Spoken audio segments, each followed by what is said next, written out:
एक बार पुनः स्वागत है आप लोगों का अपने यूट्यूब चैनल TCC अकेडमी पर। जैसा कि आप लोगों को पता है कि हमारे स्कूल का एक चैप्टर है द्विघात समीकरण, जिसके बारे में अध्ययन कर रहे हैं और लगभग ये हमारा जो चैप्टर है लगभग समाप्त होने वाला है। एक दो वीडियो और होगा जिसमें आपका चैप्टर समाप्त हो जाएगा। तो हम लोग देखते हैं कि जो हमारा अगला टाइप है, हमारा अगला टाइप है क्या, निम्न द्विघात समीकरण के मूलों की प्रकृति ज्ञात कीजिए। यदि मूलों का अस्तित्व हो तो उन्हें ज्ञात कीजिए। ज़रा ये बताइए, जब इसके पहले कल हमने वीडियो को देखा था या कल हम वीडियो को बनाए हुए थे, तो हमने आपको पिछले वीडियो में बताया था कि किसी भी अगर हमको अस्तित्व ज्ञात करना है तो हमेशा जो मान होना चाहिए वो या तो जीरो आए या तो जीरो से अधिक आए। अगर मान माइनस में आ जाता है तो हमारा अस्तित्व नहीं होता है। तो ज़रा हम लोग ध्यान से समझते हैं। देखिए, सबसे पहले हमको ये ज्ञात करना है कि इसका अस्तित्व है कि नहीं है। तो आप लोग ध्यान समझिए, अगर हम तुलना कर लें तो a बराबर हमारा कितना हो जाएगा 2, b बराबर हो जाएगा -3 और c बराबर हमारा कितना हो जाएगा 5। देखिए, अस्तित्व का मतलब क्या होता है देख लेते हैं कहीं। चलिए, कट नहीं रहा है, अब ध्यान देते हैं। देखिए, हमको डायरेक्टर निकालना होता है d बराबर। हमको पता है कि d बराबर हमारा क्या होता है b² - 4ac। कहने मतलब d का जो मान आता है वो हमेशा जीरो से बड़ा होना चाहिए या धनात्मक होना चाहिए। अगर मान ऋणात्मक आ गया तो इसका कोई अस्तित्व नहीं होगा। तो ज़रा ध्यान से समझिए, अगर हम बात कर लेते हैं d बराबर हमको निकालना है। देखिए, b का मान हो जाएगा -3 का स्क्वायर -4 गुणे a का मान 2 और c का मान 5। तो d बराबर ये आ जाएगा 3 त्रिक का 9, 5 चौक 20 और 20 दूना 40। तो हम देखते हैं 5 चौक 20 दूना 40, तो d बराबर आ जाएगा माइनस कितने के 31 के। कहने मतलब ये जो -31 का मान आया है ये हमारा क्या है, जीरो से छोटा है। हमने आपको बताया था कि अगर कोई भी मान जीरो से कम आ गया अर्थात माइनस में आ गया तो उसका कोई अस्तित्व नहीं होता है। तो हम क्या लिखेंगे, इसका अस्तित्व नहीं है।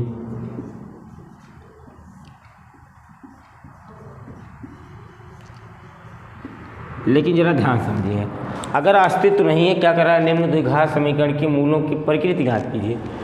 यदि मूलों का अस्तित्व हो तो उन्हें ज्ञात कीजिए। तो इसके मूलों का क्या है, प्रकृति है, कहने मतलब इसका अस्तित्व नहीं है। अब ध्यान समझते हैं, दूसरा क्वेश्चन क्या लिखा हुआ है।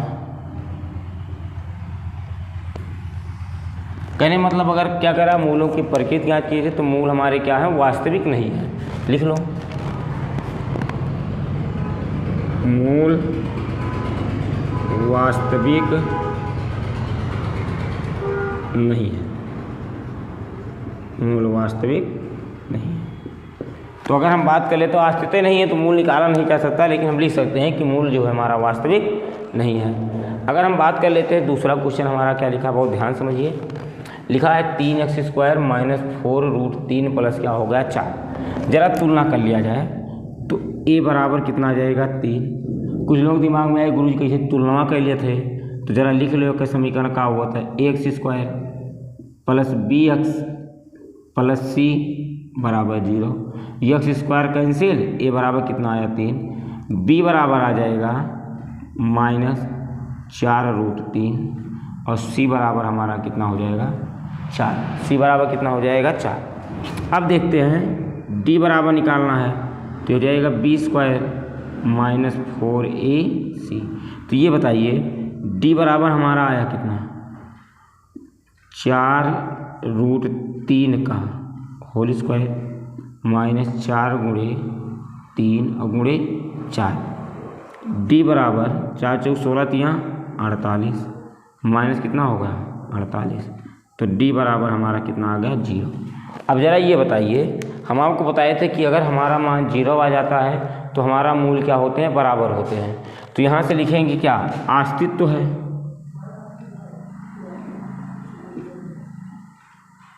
अस्तित्व है तथा मूल बराबर है। मूल बराबर है। तो अगर हम बात कर लेते हैं तो क्या लिखेंगे, अस्तित्व हैं तथा इसके मूल क्या हैं, बराबर हैं। अब देखो क्या कह रहा है, यदि मूलों का अस्तित्व हो तो उन्हें ज्ञात कीजिए। तो मूलों का अस्तित्व तो उन्हें ज्ञात करना है। तो अगर हम बात कर लेते हैं, यहाँ से एक फार्मूला होता है मूल ज्ञात करने के लिए, ये हो जाता है -b। कितना हो जाता है, -b plus minus √d, plus minus क्या हो जाएगा, √d, और बटी ये हमारा क्या हो जाएगा 2a। यहाँ से हम लोग क्या कर सकते हैं, मूल को ज्ञात कर सकते हैं। अब देखते हैं -b का मतलब कितना हो गया, अगर मूल ज्ञात करना है तो -b का मतलब आ गया -4√3 प्लस माइनस √d का मान कितना आया 0, और बटे 2 गुणे a का मान कितना आ गया 3, माइनस माइनस कितना हो गया प्लस 4√3, और बटे 3 दूना 6, 2 दूना 4, 2 तिहाई 6। कहने मतलब यहाँ से लिखा जा सकता है बराबर 2√3, और बटे कितना आ गया 3। कहने मतलब मूल बराबर का मतलब यक्स के जो दोनों मान आएंगे वो क्या आ जाएंगे 2√3, और बटे कितना आया 3। यही हमारा क्या हो जाएगा आंसर, ये हमारा क्या आया आंसर। तो अगर कहता है कि हमारा अस्तित्व है कि नहीं है, तो हम लोग इस प्रकार से क्वेश्चन को सॉल्व कर सकते हैं। अब देखते हैं अगला क्या लिखा हुआ है, लिखा हुआ है 2x² प्लस 6x प्लस 3 बराबर क्या लिखा है 0। ज़रा ध्यान देखते हैं, अगर यहाँ से हम लोग बात कर लेते हैं, तुलना कर लें ax² plus bx plus c बराबर 0। तुलना करेंगे तो a बराबर कितना हो जाएगा 2, b बराबर कितना आया 6, और c बराबर कितना हो जाएगा 3। सबसे पहले d का मान निकालते हैं, b² माइनस 4ac, b का मान आ जाएगा 6 का स्क्वायर माइनस 4 गुणे 2 गुणे 3, तो d बराबर आ जाएगा 36, 4 3 12 दूनी 24, तो ये आ जाएगा d बराबर 12 के। तो ये बताइए ये मान धनात्मक आया कि ऋणात्मक। तो अगर देखा जाए तो ये हमारा आया क्या है धनात्मक। अगर धनात्मक आया तो इसका अस्तित्व होगा कि नहीं होगा, होगा। तो हम बात कर लेते हैं, अस्तित्व हमारा है, अस्तित्व है। अगर हम बात कर लेते हैं कि अगर इसका अस्तित्व है, तो अब देखिए मूल हमारे क्या हैं वास्तविक,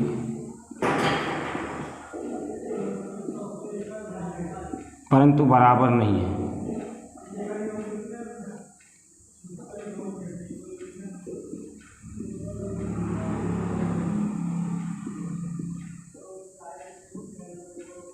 अब देखिए अस्तित्व तो है, कुछ लोग दिमाग में आ रहा है कि यहाँ से जी बताए थे कि मूल अस्तित्व है लेकिन बराबर है। अरे देखिए जब ये d का मान 0 आ जाएगा तो हमारा मूल क्या होगा, बराबर होंगे। लेकिन अगर d का मान 0 नहीं आया तो हमारा मूल बराबर नहीं होगा। अब ध्यान देखते हैं, हमको मूल ज्ञात करना है। हमने आपको बताया था -b प्लस माइनस √d अपान कितना हो गया 2a। अब ज़रा ध्यान देखिए, -b का मतलब हो गया -6 प्लस माइनस √d का मान आया 12 और बटे 2a, 2 दूना 4 हो गया।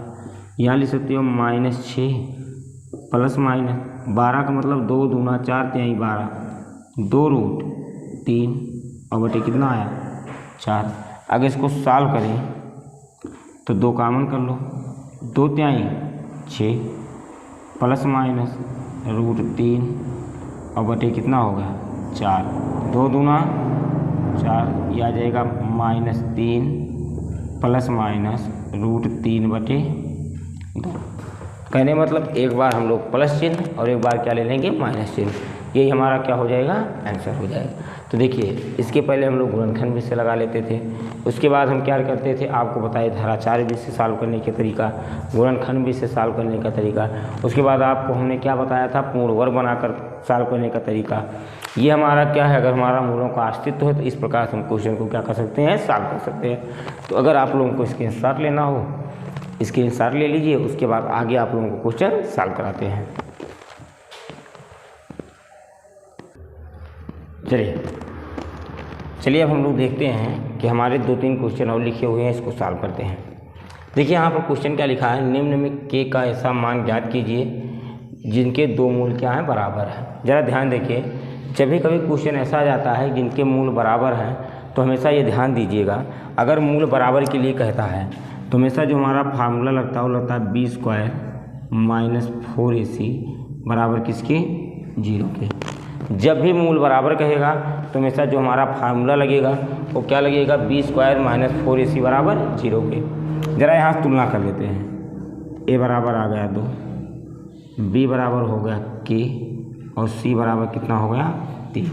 अब देखिए यहाँ b² मतलब कितना हो जाएगा, k² माइनस 4 गुणे a का मान 2 गुणे c का मान 3 बराबर कितने के, 0 के। तो आ जाएगा k², 4 दूना 8 त्रिक 24 बराबर कितने के, 0 के। तो यहाँ देखिए k² बराबर कितने के आ जाएगा, 24 के। तो अगर हम 24 को तोड़ें तो k² बराबर 4 से कितना हो जाएगा, 24। तो इसको लिख सकते हैं 4 और गुणे कितना लिख सकते हैं, 6। 4 का वर्गमूल हो जाएगा 2, तो लिख सकते हैं 2, इसको क्या लिख सकते हैं, रूट में 6। तो कहने मतलब क्या है, अगर ये पूछता है कि हमारे मूल क्या है, बराबर है, तो जब कहेगा मूल बराबर है तो उसके लिए हमेशा b² माइनस क्या लगता है, 4ac। तो इस प्रकार से हम b² - 4ac लगा करके k का मान निकाल सकते हैं। अब जरा इस वाले क्वेश्चन में ध्यान देखते हैं, लिखा है kx - 2 + 6 बराबर 0। ये बताइए क्या कहीं x² दिखाई पड़ रहा है, नहीं। अगर x² नहीं दिखाई पड़ रहा तो हम लोग तुलना नहीं कर सकते हैं। जरा एक बार गुणा करा लेते हैं, ध्यान समझिए। ये होगा kx² माइनस 2kx + 6 बराबर 0। तुलना कराओ, x² plus bx plus c बराबर 0 से। तो हो गया a बराबर k, b बराबर आ जाएगा -2k और c बराबर कितना होगा, 6। अब देखिए कहा क्या है, कह रहा है कि उसके जो मूल हैं वो क्या है, बराबर है। अगर मूल बराबर हैं तो हमको याद रखना हमेशा फार्मूला क्या लगाएंगे, b² - 4ac। तो ज़रा ध्यान देखिए, मूल अगर बराबर कह रहा तो b² - 4ac बराबर क्या हो जाएगा, 0। अब ज़रा ध्यान देखिए, b² - 4ac बराबर क्या होगा, 0। तो ये बता दीजिए कि b का मान हमारा कितना दिया हुआ है, -2k का होल स्क्वायर, ये होगा -4 गुणे a का मान हमारा कितना दिया है, k, और c का मान कितना है, 6 बराबर 0। ये हो जाएगा 4k² -6 × 24k बराबर कितने के, 0 के। ये बताइए, ये 0 के उधर जाएगा, धनात्मक हो जाएगा, तो ये हो जाएगा 4k² बराबर 24k के से k कैंसिल, ये आया 4k बराबर कितने के, 24 के। 4 × 24, तो k बराबर कितना आ गया, 6। k का मान कितना आया, 6। तो इस प्रकार से हम क्या निकाल सकते हैं, k का मान निकाल सकते हैं। बस इतना याद रखना चाहिए कि जब भी कहता है कि हमारे मूल बराबर हैं तो हमेशा हम फार्मूला क्या लगाएंगे, b² - 4ac। आगे देखते हैं, p के किन मानों के लिए द्विघात समीकरण 4x² + px + 3 बराबर 0 के मूल बराबर है। तो ज़रा ध्यान समझिए, यहाँ भी मूल बराबर की बात किया है, तुलना कर लेते हैं। x² + bx + c बराबर 0 से। ये बताइए a बराबर कितना आ जाएगा, 4, b बराबर कितना हो जाएगा, p, और c बराबर कितना हो जाएगा, 3। लेकिन कहा क्या है, मूल बराबर है। अगर मूल बराबर है तो फार्मूला क्या लगाएंगे, b² - 4ac बराबर कितने के, 0 के। अगर हमारा मूल बराबर है तो मूल बराबर होने के लिए फार्मूला क्या लगाएंगे, b² - 4ac बराबर क्या हो गया, 0। अब ज़रा ये बताइए, b² का मान दिया कितना गया है, p² माइनस 4 गुणे a के स्थान पर क्या है, 4, c का मान कितना है, 3 बराबर कितने के, 0 के। तो यह हो गया p², 4 × 4 = 16, 3 = 48 बराबर कितने के, 0 के। तो ये हो गया पी स्क्वायर बराबर 48 के। अगर हम बात कर लेते हैं पी स्क्वायर बराबर 48, तो 48 को तोड़ते हैं तो लिख सकते हैं पी स्क्वायर बराबर 16 तियाँ 48, पी बराबर 16 का मान 4 और रूट 3, तो पी बराबर कितना आ जाएगा 4 रूट 3। तो इस प्रकार से हम क्वेश्चन को क्या कर सकते हैं, सॉल्व कर सकते हैं। तो जब भी कहता है कि हमारे मूल क्या है, बराबर हैं, अगर मूल बराबर की बात करता है तो हमेशा हमारा क्या जाएगा, बी स्क्वायर माइनस 4ac बराबर 0। इस पर हम लोग सॉल्व कर लेंगे, हमारा क्या जाएगा आंसर। अगर आप लोगों को स्क्रीनशॉट लेना हो, स्क्रीनशॉट ले लीजिए, उसके बाद हम अगला क्वेश्चन सॉल्व कराते हैं।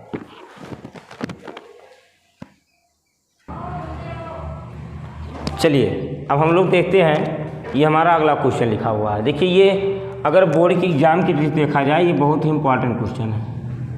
ये क्वेश्चन और दूसरा हमारा ये वाला क्वेश्चन जो लिखा है, ये दोनों बहुत ही इंपॉर्टेंट क्वेश्चन है। तो अगर हम बात कर लेते हैं, देखिए क्वेश्चन में कह क्या रहा, बहुत ध्यान समझते हैं। लिखा है बी माइनस सी एक्स स्क्वायर प्लस सी माइनस ए एक्स ए माइनस बी बराबर 0 के मूल बराबर हैं, तो सिद्ध कीजिए 2b बराबर a प्लस सी। देखिए ये हमारा समीकरण लिखा हुआ है। अगर हम यहाँ से तुलना करें x square plus b x plus c बराबर 0 से, तो ज़रा देखिए a बराबर हमारा कितना हो जाएगा, b माइनस सी, b बराबर हमारा कितना हो जाएगा, c माइनस a। अगर हम c बराबर बात कर लेते हैं तो ये हो जाएगा a माइनस बी। तो a बराबर कितना आ गया, b माइनस सी, b बराबर कितना आया, c माइनस a, और c बराबर a माइनस क्या हो गया, b। अगर यहाँ से हम बात कर लेते हैं मूल हमारे बराबर हैं, तो अगर मूल बराबर हैं तो हम फार्मूला लगा सकते हैं b स्क्वायर माइनस 4ac बराबर कितने के, 0 के। अब देखिए b का मान कितना दिया हुआ है, c माइनस a का होल स्क्वायर माइनस 4 गुणे a का मान कितना है, b माइनस सी। अगर हम बात कर ले 4ac, c का मान कितना है, a माइनस बी बराबर कितने के, 0 के। अब ध्यान देखते हैं, यहाँ पर अगर दिखाई पड़ रहा होगा तो a माइनस बी का क्या लिखा है, होल स्क्वायर। तो a माइनस बी का होल स्क्वायर क्या होता है, a square plus B square minus 2ab।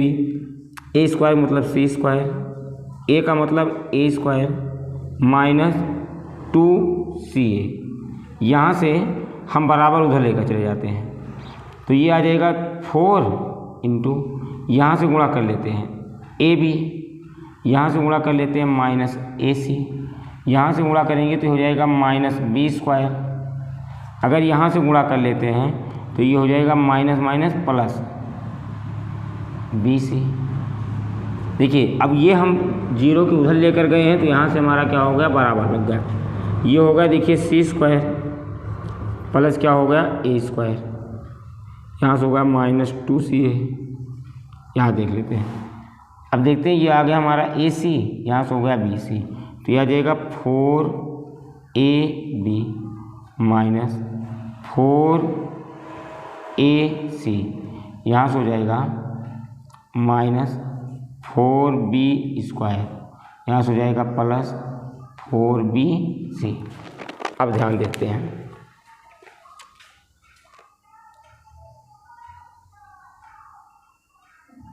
चलिए हमको सिद्ध क्या करना है, 2b बराबर a प्लस सी। अब ध्यान देख लेते हैं, सबको इधर ले आओ तो हो जाएगा c square plus a square. अगर इधर आएगा तो हो जाएगा माइनस 2ca, और यहाँ से हमारा क्या हो जाएगा, प्लस 4ca, और यहाँ से हमारा आ जाएगा बराबर 4ab प्लस 4bc। अब ध्यान समझते हैं, ये हमारा हो गया c square plus a square, ये आ जाएगा प्लस 2ca बराबर, अगर यहाँ से देखा जाए तो हमारा क्या दिया हुआ है, देखिए 4 है। अगर यहाँ से देख लिया जाए 4, यहाँ से हमारा b और यहाँ से b कॉमन कर लिए, ये हो गया a और प्लस क्या आ गया c। अब ध्यान देखते हैं, ये हमारा formula a square plus B square plus 2ab करें मतलब इसको लिख सकते हैं सी प्लस ए का होल स्क्वायर। यहाँ से हो जाएगा 4b है तो इसको हम लोग क्या लिख सकते हैं 4b, और यहाँ से हो जाएगा a प्लस सी से a प्लस सी कैंसिल, यहाँ से हमारा हो जाएगा c प्लस ए बराबर यहाँ से हमारा कितना आ जाएगा 4b। ये हमारा क्या हो गया। तो अगर हम बात कर लेते हैं बी स्क्वायर बराबर हमको क्या लेकर आना था 4ac, तो हम देखते हैं बी स्क्वायर तुलना कर लिए तो ए बराबर बी माइनस क्या आ गया सी, बी बराबर कितना आ गया सी माइनस ए, सी बराबर कितना आ गया a minus b, b square minus 4ac लगाइए तो b square plus c square minus 2ab, यहाँ से हो गया 4ac दोनों गुणा कर लिए, ये हो गया 4ab, यहाँ से हो जाएगा 4ac, यहाँ से गुणा कर लेंगे हो जाएगा माइनस 4b स्क्वायर, यहाँ से हो गया 4bc। अब हम लोग देखते हैं यहाँ सी वाला इधर ले आए, यहाँ से हो गया। अब हम यहाँ देख लेते हैं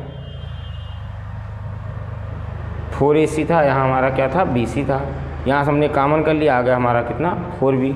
अब देखते हैं दूसरा वाला क्वेश्चन क्या लिखा है, ये द्विघात समीकरण ax square plus 2bx plus c बराबर क्या दिया हुआ है 0।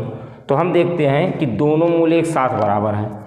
सबसे पहले हम यहाँ समीकरण लिखते हैं bx square minus 2 under root ac x plus ये क्या हो गया b।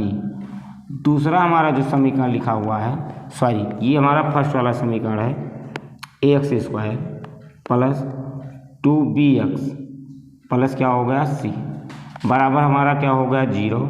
ये हमारा लिखा गया bx square minus 2 under root ac x plus b बराबर 0 के। अगर यहाँ से हम बात कर लेते हैं तो यहाँ से देखते हैं, यहाँ a बराबर कितना आया 1, b बराबर कितना हो जाएगा 2b और c बराबर कितना आ गया c। यहाँ से a बराबर हमारा कितना आया b बराबर आ जाएगा माइनस 2 अंडर रूट ac, यहाँ से हो जाएगा c बराबर b के। यहाँ भी p दिया हुआ है, चलिए सही है। अगर हम बात कर लेते हैं फार्मूला लगाते हैं बी स्क्वायर माइनस 4ac बराबर कितने के 0 के, तो b का मान कितना दिया गया 2b का स्क्वायर माइनस 4 गुणे a का मान a गुणे कितना होगा c, तो आ जाएगा 4b स्क्वायर माइनस यहाँ से अगर हम बात कर लेते हैं c का मान हमारा कितना है c, तो ये आ गया 4ac। लेकिन ये जो हमारा मान निकला हुआ है ये किसके लिए है, समीकरण नंबर 1 के लिए, कहने मतलब फर्स्ट वाले के लिए। अगर हम बात कर लेते हैं सेकेंड वाले के लिए, तो देखिए सेकेंड वाले के लिए हमारा क्या दिया हुआ है bx square minus 2 under root ac x plus b बराबर क्या दिया हुआ है 0। तो अगर मूल बराबर की बात कर लेते हैं तो लगेगा b स्क्वायर माइनस 4ac बराबर कितने के 0 के, b का मान हो जाएगा माइनस 2 अंडर रूट ac का होल स्क्वायर माइनस 4 गुणे a का मान b और c का मान कितना होगा b। तो ये आ जाएगा देखिए 2 गुना 4, रूट हटाएंगे तो ये हो जाएगा ac माइनस ये आ जाएगा 4b स्क्वायर बराबर कितने के 0 के। अब ज़रा ध्यान देखिए, कह के मूल एक साथ बराबर है, अगर एक साथ बराबर है तो इतना बराबर भी 0 दिया है, इसका मान भी 0 दिया गया है, कहने मतलब दोनों के मान को हम क्या कर सकते हैं बराबर कर सकते हैं। तो यहाँ से हो जाएगा 4b स्क्वायर माइनस 4ac बराबर ये हो जाएगा 4ac माइनस 4b स्क्वायर। अब ध्यान देते हैं 4 इधर ले आएंगे माइनस में है, इधर ले आएंगे प्लस में हो जाएगा 4b square plus 4b square बराबर 4ac प्लस 4ac। यहाँ से आ गया 8b स्क्वायर बराबर 8ac, 8 से 8 कैंसिल, कहने मतलब हमारा बचा क्या b स्क्वायर बराबर हमको क्या लाना था ac, यही हमें क्या करना था प्रूव करना था। तो हम देखते हैं जब भी इस प्रकार का क्वेश्चन आ जाएगा आप लोग सॉल्व कर ले जाएंगे। अगर आप लोगों को स्क्रीनशॉट लेना है स्क्रीनशॉट ले लीजिए, उसके बाद आगे क्वेश्चन को सॉल्व कराते हैं। चलिए आप लोग स्क्रीनशॉट ले लिए होंगे। देखिए अगर कभी इस टाइप के क्वेश्चन आ जाते हैं तो आप लोग आसानी से सॉल्व कर ले जाएंगे। देखिए हमारा जो मान के लिए कि द्विघात समीकरण एकदम समाप्त है। अभी इसमें का 2 क्वेश्चन आप लोगों को कराना जो हम अगले वीडियो में कराते हैं। देखिए इसके पहले पीछे वाला एक क्वेश्चन हमारा लिखा गया था जिसको मैं सॉल्व कराया था। अगर इसको हमने सॉल्व किया, यहाँ 4b बराबर c प्लस क्या है, a है। तो कहने मतलब यहाँ पर जो हमको सिद्ध करना रहा होगा वो 4b बराबर a प्लस c सिद्ध करना है। ठीक, तो यहाँ देखिए कहीं गलत तो नहीं कर दिए थे, इससे लगता है कहीं गलत नहीं हुआ है। 4b कॉमन हो गया था, इस प्रकार मतलब क्वेश्चन क्या कर सकते हैं, सॉल्व कर सकते हैं। तो अगर देखा जाए तो ये हमारा जो टॉपिक है लगभग समाप्त हो गया है। तो देखिए जैसा कि आप लोगों को बार बार बता रहे हैं, देखिए हमारा जो ऑफलाइन बैच है वो गंगौली चौराहे पर चल रहा है। बस आप लोग लगातार क्या कीजिए कि हमारे साथ जुड़े रहिए, ऑनलाइन भी और ऑफलाइन भी। जिन बच्चों का मैथ बिल्कुल कमज़ोर है, ये मान चलिए 100% मैं विश्वास दिलाता हूँ कि आप लोगों को मैथ में किसी प्रकार कोई समस्या नहीं होगी। अगर आप लोगों को समझने में कोई समस्या होती है तो कमेंट बॉक्स में कमेंट करके आप लोग कमेंट दे सकते हैं। उसके बाद अगर हम बात करते हैं, हमारा कुछ क्वेश्चन बचे हुए हैं, आप लोगों को अगले वीडियो में कराते हैं। तब तक के लिए आप सभी को जय हिंद। आप लोग हंसते रहें, मुस्कुराते रहें। मिलते हैं नए जोश तथा नई ऊर्जा के साथ अगले वीडियो में।